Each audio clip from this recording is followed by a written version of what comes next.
She made a surprising announcement at our engagement party, telling everyone she wasn't quite sure yet and asking them not to buy gifts. When I asked why she'd do that publicly, she said, "I'm being honest. Isn't that what you want?" I ended the engagement the very next day. Let me clarify something right away. I'm not someone who tolerates being disrespected. My father taught me early that while respect from others has to be earned, self-respect must never be compromised. So when this happened, it wasn't a decision driven by emotion. It was the only logical step. Here's the backstory. I'm 34 and met Jenna, 32, at a networking event 3 years ago. We were both in sales, but for different industries, no overlap or professional conflict. I worked in enterprise software and she was in marketing. We hit it off immediately, traded numbers, and started dating. 8 months later, I got promoted and moved to her city. 6 months after that, we decided to live together and found a new place we could both call ours. Things felt solid. We split expenses evenly from day one. I was firm on that, and we genuinely enjoyed each other. We connected well in every way, physically, emotionally, intellectually. Our long-term goals aligned, so marriage felt like a natural next step. I proposed during a weekend trip to a remote mountain cabin. It wasn't flashy, just a quiet moment after a long hike we'd been planning for a while. She said yes, no hesitation. When we returned to the city, we had a talk about the ring. I told her I wanted this engagement to reflect partnership, not just tradition. I asked how she felt about splitting the cost of the ring. She loved the idea. It symbolized equal commitment. So we picked it out together and paid half each. A few months later, we threw an engagement party at an upscale restaurant. We booked a private room, invited 50 close friends and family, and made it a full celebration. My parents flew in, her sister made a beautiful photo collage, and the place was full of energy. Dinner was served, and my best friend gave a heartfelt toast that had everyone clapping and smiling. Then Jenna stood up. I assumed she'd thank everyone for coming. Instead, she nervously smiled and said, "Thank you for being here. It means a lot to us. I just want to ask that no one buy gifts or make plans yet. I'm still processing everything and need more time before setting a date." The room went dead silent. I could feel the eyes shift to me. My mom's expression collapsed. Her dad stared at the floor. Jason's wife leaned over to whisper something. I kept my face composed, but inside, I was reeling. She sat down, gave my hand a light squeeze, and whispered, "We'll talk later." People tried to keep the mood going, but it had clearly shifted. No one mentioned wedding plans. Some left early. My parents kept giving me worried looks.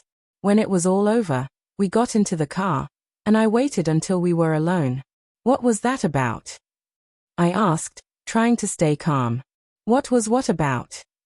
"You know what I mean. You just told everyone at our engagement party that you're unsure about marrying me." She sighed. "That's not what I said. I just said I need more time before setting a date." At the engagement party, in front of everyone, after saying yes to my proposal months ago. I was just being honest.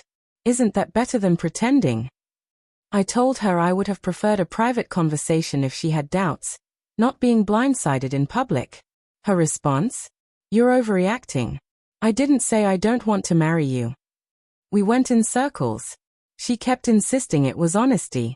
I saw it as a lack of basic respect, for me, for the moment, for the people who traveled to celebrate us.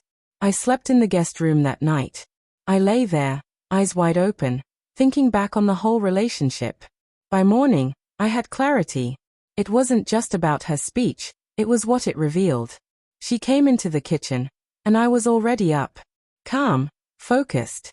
"I've been thinking about what you said," I told her. She looked hopeful.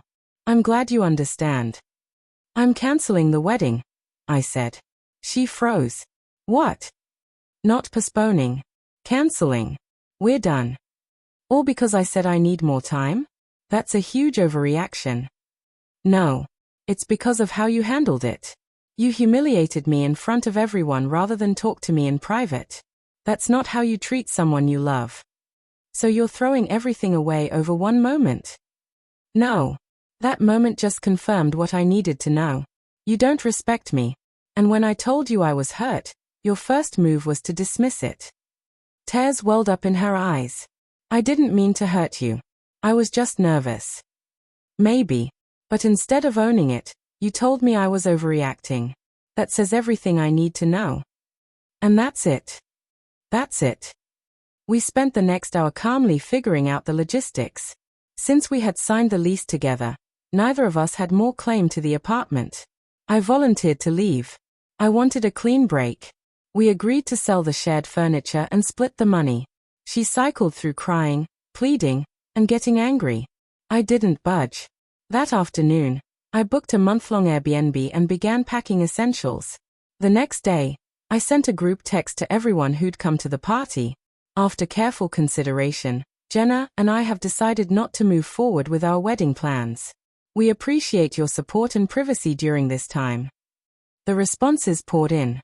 I only took calls from my parents and my best friend, giving minimal information. To everyone else, I repeated that it was a mutual decision and that I wasn't going to share more. Jenna, however, chose a different route. According to mutual friends, she told people I overreacted to a moment of honesty. That I had a temper and was controlling. She said she was lucky to get out. I didn't respond publicly. I didn't post. I didn't defend myself. I focused on starting fresh. 2 weeks later, I was in a new place, rebuilding from scratch, quietly, and on my own terms. When Jason asked me out for a beer, I was staying in a temporary place and trying to stay focused on work. As we sat at the bar, he looked at me and asked, "You okay, man?" I nodded, answering honestly, "Yeah, surprisingly good." And I meant it. Ending things had been the right decision. He hesitated before speaking again. I gotta say, when she made that announcement, Lauren and I were shocked. That's what she whispered to me. "Did you know she was going to say that?" I shook my head. No. Nobody did. Not even me. He took a sip of his drink, looked conflicted, and said, "There's something you should probably know. I wasn't going to bring it up, but since it's all in the past now." Then he told me that at his birthday party, a few months earlier, while Jenna and I were already engaged, she had gotten drunk and confided in his wife, Lauren. She had said some troubling things. That I wasn't as driven as she had hoped, that she worried she was settling, and that sometimes she missed being single. She had also asked Lauren not to repeat any of it to either of us. Lauren had respected her privacy, but after the way the engagement ended, she felt I deserved to know. "Thanks for telling me," I said. "It just confirms I made the right call." A month after I moved out, I found my own place and finalized the separation.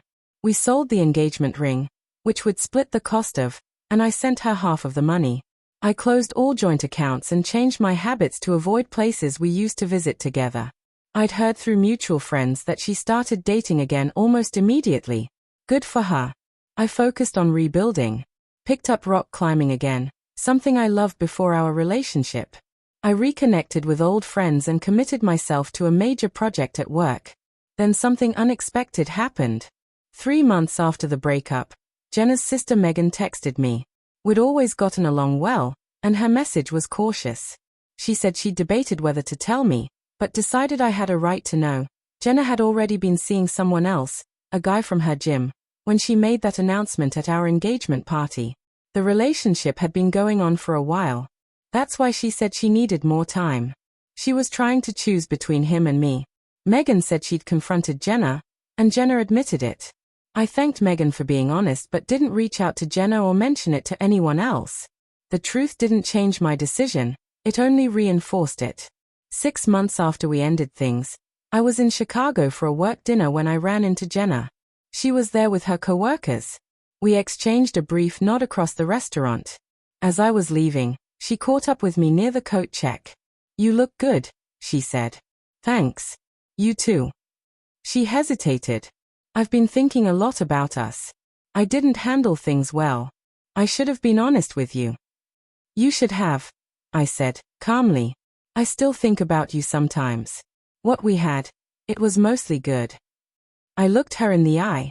"It wasn't good enough. Maybe we could get coffee sometime, just to talk." "I don't see the point, Jenna. I wish you well, but that chapter's closed." She looked a little sad but nodded. I understand. Take care, Ryan. You too.